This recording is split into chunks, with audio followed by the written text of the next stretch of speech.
and he was simply known as Pig.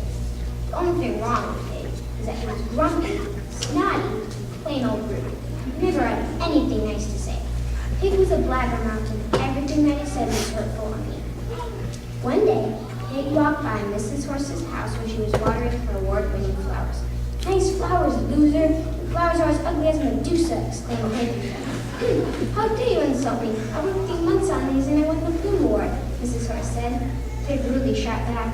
"The only award your flowers are worthy of is the Death Award, because they look like they could die any minute."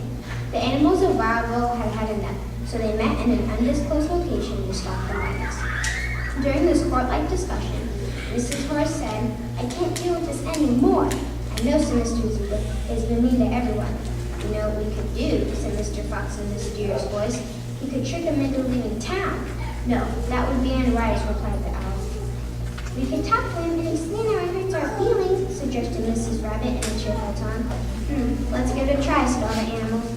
Pig got a letter the next day saying to go somewhere in the woods. Pig got a letter the next day saying he was invited to Mrs. Rabbit's house for tea and to talk.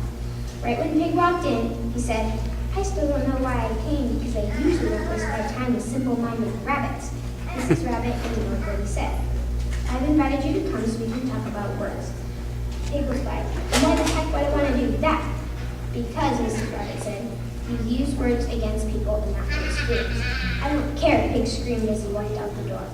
A few days later, the animals met in the same undisclosed location to talk about their next move. "I still think we should trick him," said Mr. Fox. "Would that be the right thing to do?" questioned Mrs. Zebra. "No," said Mrs. Bunny, "we can't do that." Owl remained silent until now. The only wise thing to do is to go to the wizard. The same question popped into everyone's head. Who's the wizard? 2 days later, they got another letter saying to go somewhere in the woods. A map was attached to the letter, which had directions. He had nothing to do that day other than daily insults, so he went. The landscape in the woods was beautiful, but Pig never stopped to smell the roses, so he didn't notice.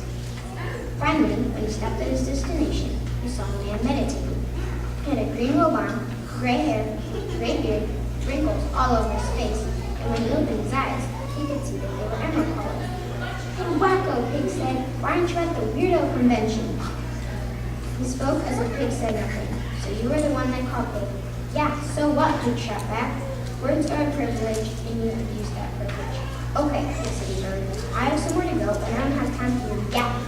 Can you please go back to Wallow Land so I can continue?"